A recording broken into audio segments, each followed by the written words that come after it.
네, 이스라엘 공동체는 신정 공동체입니다. 그 신정이라는 말은 하나님의 통치를 받는다라는 것입니다.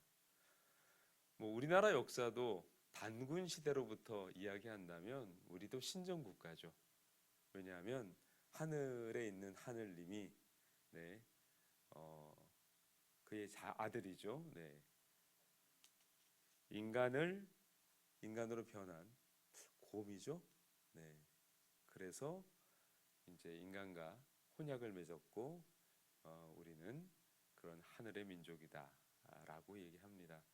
여러분 전설은요 항상 왜곡되어 있거나 과장되어 있습니다. 그 많은 분들이 실제 물어보더라고요. 우리가 곰의 후예냐? 그러면 찰스 다윈이 진화론을 만들어서 우리를 원숭이의 후예로 만든 것도 억울한데 한국 사람들은 이제 곰의 후예까지 되니 우리 조상이 원숭일까요, 곰일까요? 라는 이제 다툼을 해야 되지 않겠습니까? 곰이 아니죠. 하나님을 믿지 않은 그런 민족들은 대부분 강한 존재를 숭상합니다. 그래서 과거 우리 그 단군이라는 그런 시조에 관한 이야기도 하늘신을 숭배했던 민족이 곰신을 숭배했던 민족과 연합을 한 거죠. 그래서 이제 고조선이 되었다라는 거죠. 그래서 항상 신화는 그 이면에 배경이 있어요. 솔로몬의 이야기 그리고 이제 분열된 왕국의 이야기를 우리가 계속 읽고 있습니다. 오늘 말씀의 제목은 갈멜산의 승리와 언약 회복이거든요. 갈멜산의 승리와 언약 회복. 솔로몬은 훌륭한 임금이었던 건 사실이었습니다. 그런데 그가 신명기 17장 14절부터 20절 하나님께서 말씀하신 왕의 규례를 위반합니다. 어떤 내용입니까? 정리하자면 많은 여자를 두지 말아라. 그리고 은금을 많이 두지 말아라. 그리고 형제에게 교만이 서 있지 말아라. 이 세 가지의 중대한 위반을 했습니다. 왜 위반했을까라고 생각해 보면 하루아침에 솔로몬이 무너졌던 것은 아닐 겁니다. 어제도 제가 말씀드렸지만 서서히 천천히 무너졌을 겁니다. 삶도 그렇습니다. 건강도 그렇습니다.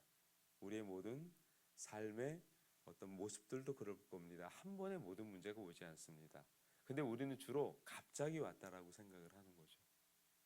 좋은 것도 사실 그릇된 것도 쌓여서 옵니다. 저와 여러분들이 오늘 아침에 예배를 드리고 우리의 몸을 잘 가꾸고 운동을 하시면 당장 효과는 없어요. 그런데 시간이 쌓여서 그 효과가 나타나기 시작하죠. 이스라엘 공동체의 타락과 그들의 분열은 하루아침에 온 게 아닙니다. 서서히 천천히 온 거죠. 그런데 그것을 주도했던 사람은 누굴까요? 바로 솔로몬입니다. 왜냐하면 솔로몬은 신정 국가에 있어서 가장 상징적인 인물이에요. 솔로몬의 성전 건축에 관한 기사를 보면 얼마나 솔로몬이 공을 들이고 애를 들입니까? 물론 성전과 그의 왕궁의 크기가 다를 겁니다. 그러나 실제로 보면 그의 왕궁은 13년에 걸쳐 건축을 하였고 성전은 7년 동안 건축을 하였습니다.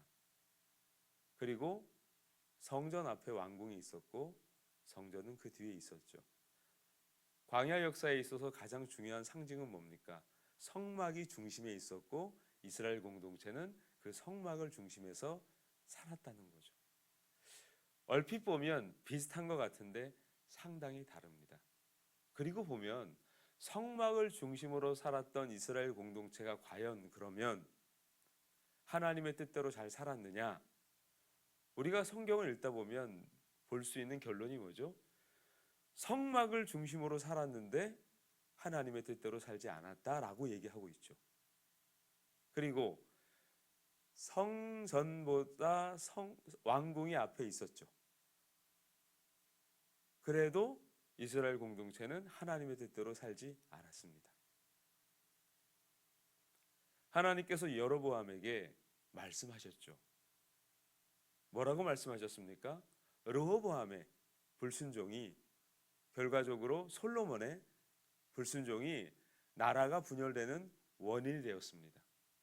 르호보암은 무능한 왕이었고, 그리고 결과적으로 여로보암은 패역한 왕이 되었습니다. 그리고 안타깝게도 솔로몬은 그 마음의 중심이 무너진 왕이 되었어요. 자, 그런 시간들이 이제 흘러 갔다라는 얘기입니다. 그래서 여러분이 읽게 된 성경을 보시면 열왕기상 11장 이후로 보면, 특히 15장부터 보면 이제 왕들의 열왕기가 나오죠, 정말. 그래서 유다의 왕이 누구였으며, 그리고 이스라엘 왕이 누구였느냐, 그렇게 왕들의 이야기가 교차적으로 등장을 합니다. 살펴보면 이스라엘 왕의 그 기간이 7위 기간이 굉장히 짧죠, 상대적으로. 그리고 유다 왕의 7위 기간이 상대적으로 깁니다. 그럼 우리가 이렇게 해석하죠. 야, 상대적으로 기니까 그래도 유다의 왕이 하나님을 잘 경배했나 보다. 자, 그래서 우리는 주로 길다와 짧다로 하나님의 은혜를 가늠합니다. 그것은 그렇게 볼 수도 있지만 꼭 그렇지는 않다라고 말씀드립니다. 왜냐하면 간혹 기독교 역사 가운데 안타깝게도 성경의 의미와 중심을 떠나서 왜곡된 결과로 신앙적 이해를 가지고 있는 기독교 단체들이 있잖아요. 그 단체에서 이야기하는 것이 혹시 뭔지 아십니까? 이게 하나님의 역사가 아니면 어떻게 이루어질 수 있을까? 이토록 많은 사람들이 어떻게 동의할 수 있을까? 어떻게 이렇게 많은 것들이 이루어질 수 있을까라고 사람들은 현상적인 것을 이야기합니다. 여러분, 오늘 18장에 등장하는 아합이란 왕은 리더십이 있는 왕이에요. 그의 치세의 기간은 깁니다. 그런데 뭐라고 성경은 말합니까? 이스라엘 왕 가운데 가장 악한 왕이었다. 여러분, 당장 우리가 근대사만 보더라도 그래요. 우리가 지금 휴전 중에 있지만 공산주의를 표방하고 사실은 독재를 하고 있는, 그러니까 독재와 공산주의는 전혀 다릅니다. 사도행전 2장에 나와 있는 게 공산사회예요. 서로의 필요를 채워주고, 누가 그러더라고요. 천국은 숟가락이 굉장히 긴 곳이다. 그래서 혼자 절대 먹을 수 없는 곳, 그래서 서로 떠먹여줘야 되는 곳이 천국이다 라고 얘기를 하더라고요. 의미를 그냥 부여한 거겠죠. 숟가락이 길면 못 집어넣잖아요. 이렇게 넣어야 될까요? 그러니까 이렇게 떠먹여주는 것. 공산이란 건 참 좋은 뜻입니다. 함께 서로의 결핍을 채워가는. 그래서 그 다른 의미가 공동체입니다. 그런데 그 공동체가 어떻게 왜곡되었는가를 가장 극명하게 보여주는 게 북한입니다. 위로 올라갈수록 어떻습니까? 권한과 힘이 가장 몰려있고, 아래로 내려갈수록 권한과 힘이 없어요. 여러분, 탈북한 분들 혹시 만나본 적 있으십니까? 스스로 결정하지 못해요. 판단하지 못해요. 그래서 젊은 날 탈북한 이제 20대, 10대 온 분들은 빠르게 한국 사회에 정착을 해요. 어릴 때 온 분들일수록. 근데 나이가 차서 오는 분들은 굉장히 힘들어합니다. 이 자본주의 경쟁에 굉장히 부대껴요. 그래서 다시 월북하는 케이스도 있습니다. 왜일까요? 그토록 자유를 갈망하고 목숨을 걸고 건너왔는데 왜 다시 돌아갈까요? 아주 어린 시절에 왔던 사람들은 그만큼 세월에 뭐가 없어요? 때가 없는 거죠. 생각을 해보십시오. 그런 공산주의, 정확히 얘기하면 독재 체제에서 10년, 20년, 30년을 있다 생각해 보세요. 싫은데 수용을 해야겠죠. 그리고 틀리다라고 말할 수도 없는 거 아닙니까? 그런 것이 몸에 밴 언어가 돼버리면 오히려 자유가 불편할 겁니다. 사실 한국 사회가 힘들다 어렵다 하더라도 우리에게 뭐가 있습니까? 자유가 있어요. 그 자유 중에 가장 중요한 자유가 뭘까요? 종교의 자유죠.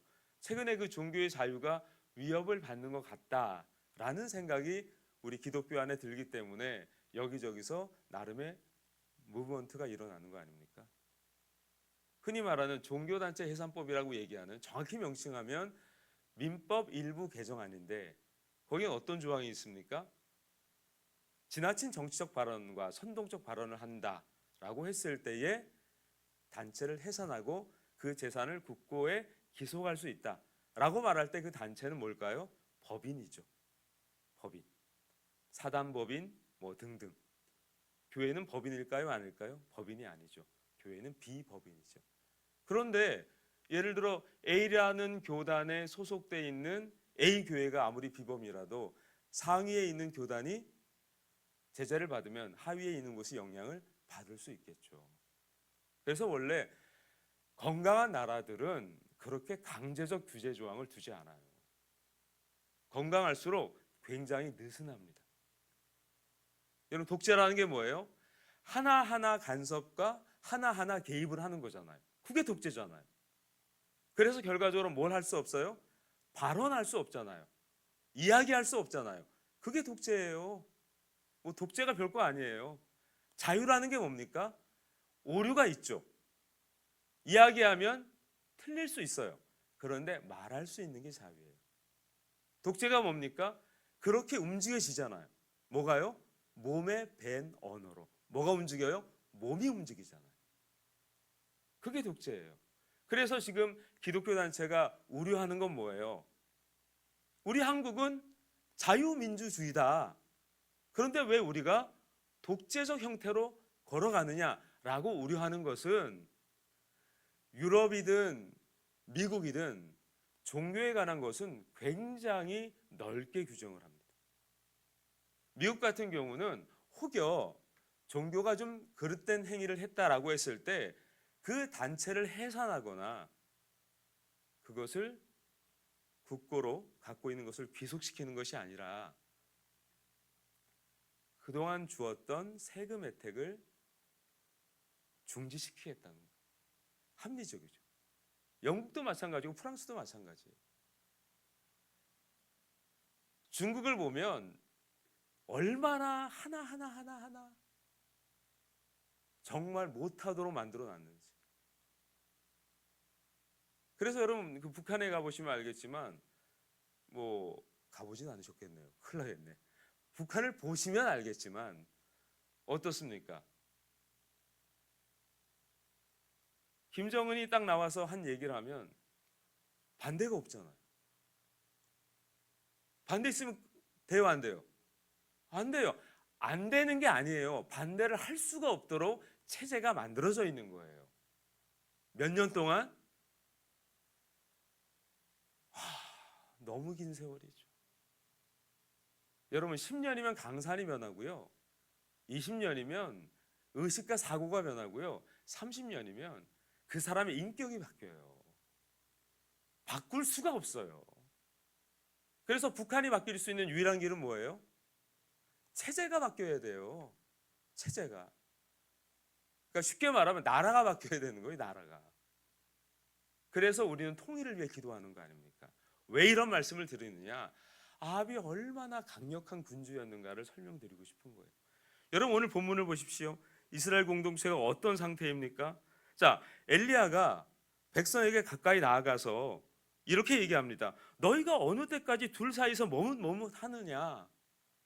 얼마나 그들이 아합의 치정 아래서 그 우상 숭배에 관한 강력한, 쉽게 말하면 의식과 몸에 밴 언어로서 고착되었으니 하나님의 선지자가 와서 어느 정도로 얘기합니까? 처음에 뭐라고 얘기합니까? 바알 선지자 450명 데려와라. 아세라 선지자 300명인가요? 데려와라. 400명인가요? 네, 데려와라. 같이 대적해보자. 한번 싸워보자. 이 정도면요 목숨 건 거 아닙니까 엘리야가? 그럼 백성이 힘을 모아줄 듯한데 전혀 그러지 않죠. 뭐라고 얘기합니까? 머뭇머뭇거리잖아요. 왜일까요? 이해할 수 있어요. 이해할 수 있어요. 몸에 밴 그들의 의식과 삶이에요. 우상이 그토록 무서운 겁니다.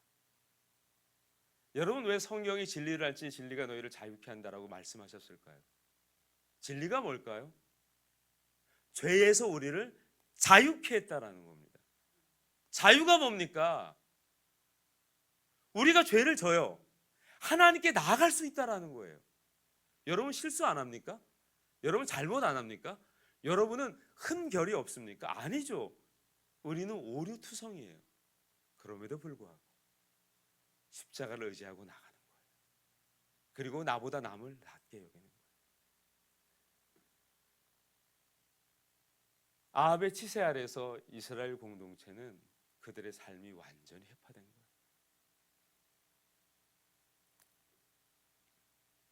엘리야가 백성에게 이르되 이렇게 말씀하고 있지. 22절에 보니까 여호와의 선지자는 나만 홀로 남았으나 바알의 선지자는 450명이로다. 엘리야가 왜 이런 말씀을 하였을까요? 숫자가 많고 적음을 얘기했을까요? 그렇지 않아요. 무엇이 많고 적다라고 얘기하는 것은 진리가 아닙니다. 여러분 예수 믿고 가난할 수 있어요 없어요? 있지요. 우리가 하나님이 베푸신 은총에 관해서 두 가지로 얘기해요. 일반적이냐 특별한 것이냐. 여러분 누구나 성실히 열심히 일하면 돈을 벌 수도 있어요.